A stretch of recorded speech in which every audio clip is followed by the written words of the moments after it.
बात है। किशनपुर नामक गांव में मोहन नाम का एक व्यापारी रहता था। मोहन की पत्नी का नाम रमा और बेटी का नाम सीमा था। वो छोटा सा परिवार हंसी खुशी अपनी जिंदगी गुजार रहा था। मोहन वैसे तो बहुत कम बोलता था, लेकिन वो बहुत गुस्से वाला और जिद्दी था।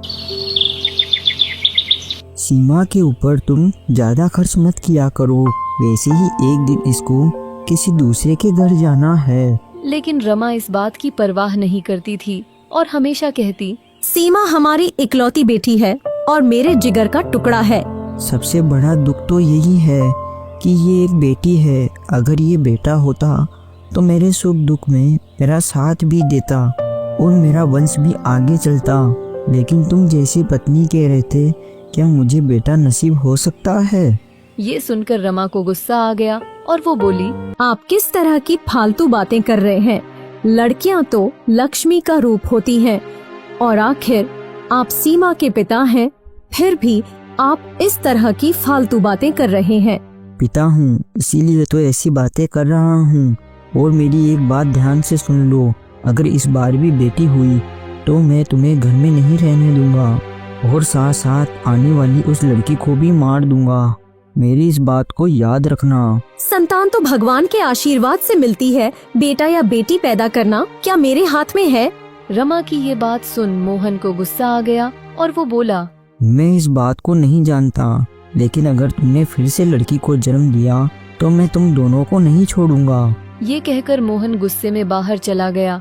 उसको इस तरह जाते हुए देखकर रमा रोने लगी। रमा की बेटी सीमा अब भी बहुत छोटी थी, लेकिन बहुत समझदार थी। उसने अपनी माँ को चुप कराया। इस तरह काफी दिन बीत गए। मैंने आपको बताया था कि माँ ने भाई को भेजा है मुझे अपने साथ ले जाने के लिए। माँ की तबीयत खराब है और घर की देखभाल करने वाला कोई नहीं है, इसीलिए मैं जा रही हूँ। और वैसे भी मेरा 9वां महीना शुरू हो गया है। मेरी बात याद रखना, इस बार तुम्हें लड़का होना चाहिए। अगर लड़की हुई तो वापस लौटकर मत आना। रमा ने सीमा को साथ लिया और अपने भाई के साथ चली गई। हे भगवान, इस बार मेरे घर में लड़का दे दो, मुझ पर कृपा करो प्रभु। उधर रमा का भाई उसे और सीमा को लेकर बैलगाड़ी में बैठकर अपने गांव की ओर चल दिया। काफी देर चलने के बाद वो आराम करने के लिए एक बड़े से पेड़ के नीचे बैठ गए तो रमा के भाई सुरेश ने रमा को उदास देखा और बोला, क्या हुआ रमा, क्या बात है? जब से तुम मेरे साथ आई हो मैं देख रहा हूँ कि तुम बहुत उदास हो। बताओ क्या बात है? नहीं भैया, ऐसी कोई बात नहीं है, मैं तो बहुत खुश हूँ। जब रमा ने ये बात कही तो उसकी बेटी सीमा बोली, नहीं मामा जी, माँ झूठ बोल रही है। पिताजी माँ को बहुत डांटते हैं और उस दिन तो हद ही कर दी। अरे सीमा बेटा चुप हो जाओ, तुम्हें कितनी बार बोला है कि बड़ों के बीच में नहीं बोलना चाहिए, क्या तुम्हें समझ में नहीं आता? जब रमा सीमा को डांट रही थी तो उसके भाई ने कहा, बहन तुम बच्ची को क्यों डांट रही हो? उसने जो कुछ भी देखा वो तो वही बता रही है। और वैसे भी बच्चों का मन साफ होता है और वो भगवान का रूप होते हैं, वो कभी झूठ नहीं बोलते। बहन जो भी बात है मुझे बताओ। रमा ने उसको बहुत टालने की कोशिश की। अरे भैया, ये तो ऐसे ही बोल रही हैं, आप इसकी बात पर ज्यादा ध्यान मत दो। तुम मेरी छोटी बहन हो, तुम्हें मैंने अपनी गोद में खिलाया है। तुम्हारा चेहरा देखकर ही मैं बता सकता हूँ कि तुम उदास हो या खुश हो। तुम डरो मत, मैं ये बात माँ को नहीं बताऊंगा। जो भी बात है तुम मुझे बताओ। भाई की बात सुनकर रमा ने कहा, भैया तुम इस बार भगवान से प्रार्थना करो कि इस बार मेरे घर में बेटा पैदा हो, नहीं तो अनर्थ हो जाएगा। भाई ने अपनी बहन की बात सुनकर आश्चर्य से पूछा, अनर्थ हो जाएगा?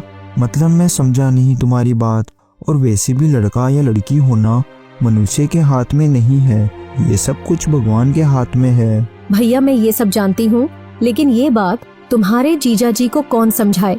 अगर लड़का नहीं हुआ तो वो मुझे घर से निकाल देंगे। उसके बाद रमा ने अपने भाई को सारी बात बता दी। रमा की बात सुनकर उसका भाई भी सोच में पड़ गया। फिर वो चारों शाम होने तक अपने घर चले गए।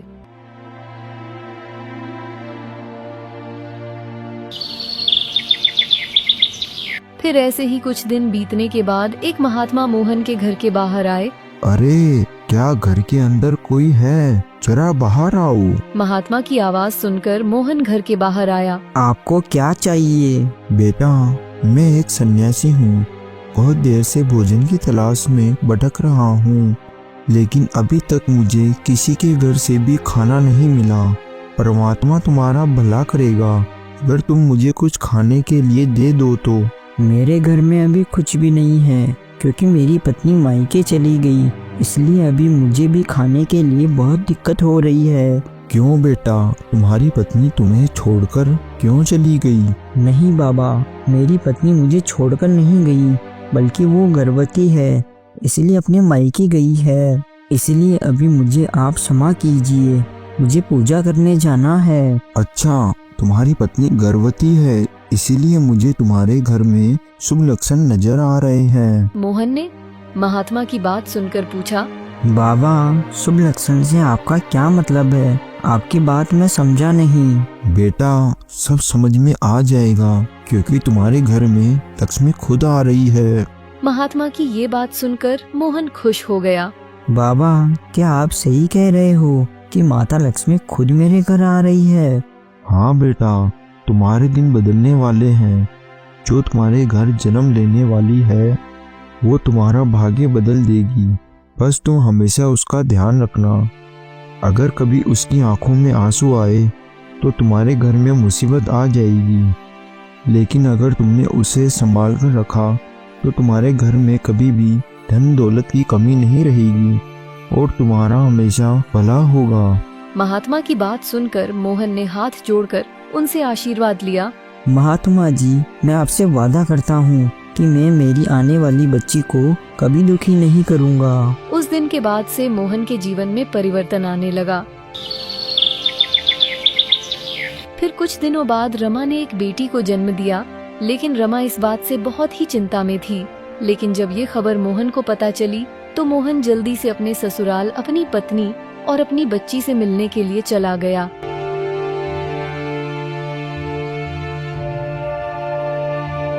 वहाँ पहुंचकर उसने अपनी बेटी को उठाकर उसे प्यार करने लगा और बोला, आज से मेरी छोटी बेटी का नाम लक्ष्मी है। ये सब देखकर रमा और उसके परिवार वाले बहुत खुश हुए।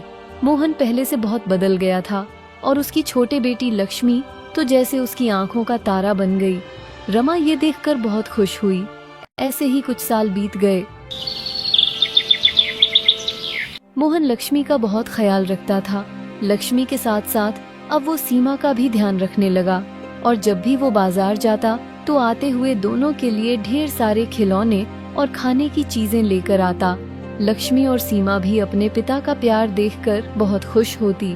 रमा कभी कभी मोहन से कहती, आप ज्यादा प्यार से अपनी बेटियों को बिगाड़ दोगे। ये सब कुछ लक्ष्मी के कारण ही तो हो रहा है। अगर उसके लिए नहीं लाऊंगा तो फिर किसके लिए लाऊंगा? आप सच कह रहे हो।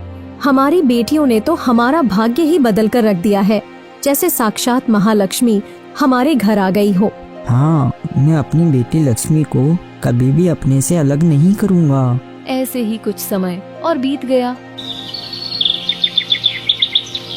अब दोनों लड़कियां बड़ी हो गई थीं। मोहन ने अच्छा सा लड़का देखकर सीमा की शादी कर दी।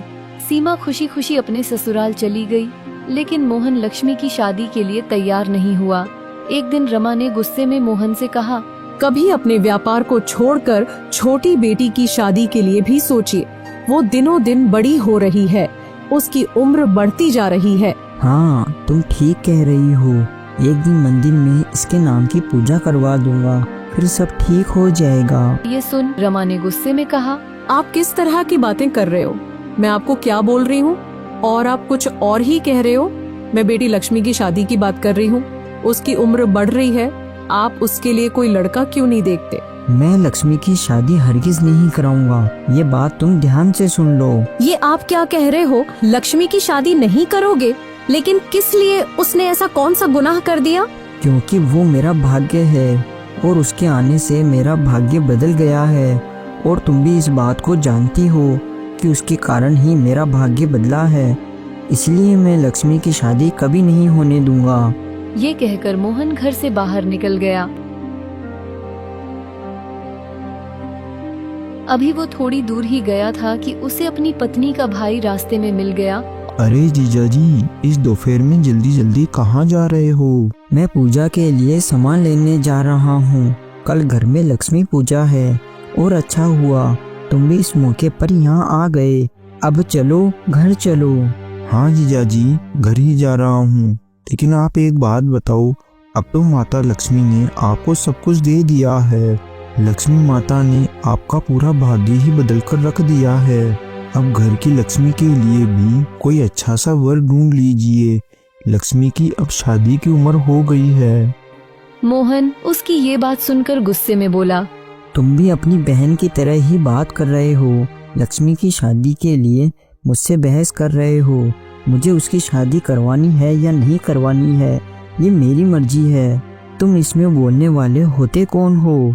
जीजा जी, साधु बाबा ने तो लक्ष्मी को संभाल कर रखने के लिए कहा था, उसे बांध कर रखने के लिए नहीं। इसलिए अब उसकी शादी कर दो। सुरेश के मुंह से ये बात सुनकर मोहन थोड़ा चौंक गया और बोला, ये बात तुम कैसे जानते हो? उस समय साधु बाबा और मेरे अलावा घर में कोई नहीं था। मोहन की बात सुनकर उसका साला हंसने लगा और बोला, जीजा जी, आप उस दिन दाढ़ी मूछ के पीछे छुपे इंसान को नहीं पहचान पाए। ये कहकर वे और भी जोर जोर से हंसने लगा। तो इसका मतलब उस साधु के वेश में तुम ही थे? तुमने मुझे बेवकूफ बनाया। हाँ जीजा जी, उस दिन मैं ही था और उस दिन लक्ष्मी के बारे में मैंने ही आपको बताया था। लेकिन मैं उस समय क्या करता, मुझसे अपनी बहन का उदास चेहरा नहीं देखा गया। तुम्हें ये बात कैसे पता चली? मुझे मेरी बहन ने सारी बात रोते रोते बताई थी। और जो पिता अपनी ही बच्ची को मारना चाहे, उसके साथ थोड़ा धोखा तो भगवान भी माफ कर देते हैं। इसीलिए मुझे ये सब करना पड़ा।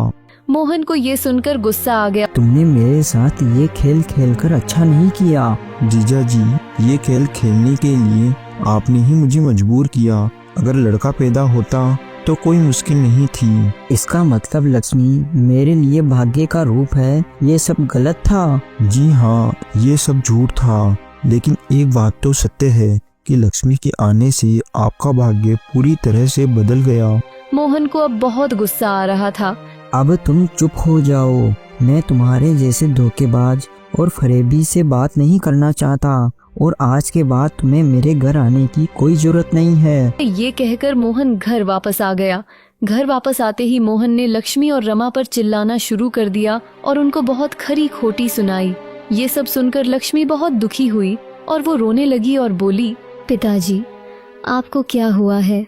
आपने कभी मेरी आंखों में आंसू की एक बूंद नहीं आने दी और आज आप इतना बुरा भला कह रहे हो। हाँ, सुन रहा हूँ। तुम मेरे लिए सिर्फ एक झूठी मूरत हो। तुम्हें सहन कर रहा हूँ। मेरी जिंदगी की यही सबसे बड़ी भूल है। अब मैं जल्दी से तेरी शादी करके तुझे भी यहाँ से दफा कर दूंगा। इस तरह कुछ दिनों के अंदर ही मोहन ने लक्ष्मी की शादी करवा दी। लक्ष्मी रोते रोते अपने घर चली गई। लक्ष्मी के जाते ही जैसे मोहन का सारा जीवन दुख में हो गया। कुछ समय के बाद ही उसे व्यापार में बहुत नुकसान होने लगा और मोहन कंगाल हो गया। उसके ऊपर बहुत सारा कर्ज हो गया। उसके घर में सुबह शाम पैसे लेने वाले आने लगे। फिर ऐसे ही कुछ दिन बीतने पर मेरे पास अब सोने के ये आखिरी 2 कंगन बचे हैं। उन्हें बेचकर अगर आपका कुछ कर्ज उतर जाए तो आप उनको बेच दो। लेकिन वो तो तुम्हारे पिताजी के दिए हुए कंगन हैं, वो मैं कैसे ले सकता हूँ? तो क्या हुआ, पिताजी ने दिए हैं। आपकी इज्जत के सामने तो ये कुछ भी नहीं है। ये तो मेरा फर्ज है और आज आपकी दोनों बेटियों की चिट्ठी आई है। उन्होंने कहा है कि आपका कर्ज उतारने के लिए दोनों अपने गहने बेच देंगी। मोहन ये सुनकर आश्चर्य में पड़ गया और बोला, बेटियों ने मेरे कर्ज के लिए अपने जेवर बेचने की सोची और मैं हमेशा उन्हें बोझ समझता रहा और हमेशा बुरा भला कहता रहा। मैं कितना बुरा बाप हूँ। दोनों बेटियां आपसे बहुत प्यार करती हैं। वो आपको दुखी नहीं देख सकती। मोहन ये बात सुनकर रोने लगा। हे भगवान, मुझे माफ कर दो। मैं बहुत बड़ा पापी हूँ। मैंने जीवन भर अपने मतलब के लिए सोचा। मुझे माफ कर दो भगवान। मैं माफी के काबिल तो नहीं हूँ। रमा मोहन को इस तरह रोता देखकर बोली, आप शांत हो जाइए और भगवान के लिए ऐसा मत बोलिए। नहीं रमा, मुझे बोलने दो, क्योंकि मैंने तुम्हें भी बहुत बुरा भला कहा है और हमेशा तुम्हें दुख दिया है और लक्ष्मी बेटी का भी बहुत दिल दुखाया है और सीमा को भी उल्टा सीधा बोलने में कोई कसर नहीं छोड़ी। मैं अपनी बच्चियों को संभाल कर नहीं रख पाया। हे भगवान, मैं कितना बड़ा पापी हूँ। आप भगवान पर विश्वास रखिए, सब ठीक हो जाएगा। आज मुझे एहसास हो रहा है जिंदगी में मैंने जो भी गलतियाँ की है, आज के बाद मैं वो सब सुधार लूंगा और अब मैं अपनी बेटियों के पास माफी मांगने जा रहा हूँ। आपको अपनी गलती का एहसास हो गया, यही आपका सबसे बड़ा प्रायश्चित है। चलो हम दोनों चलते हैं अपनी बेटियों से मिलने के लिए, सब कुछ ठीक हो जाएगा। वो दोनों आपको देखकर बहुत खुश होंगी। उसके बाद मोहन रमा को लेकर अपनी बेटियों से मिलने के लिए चला गया।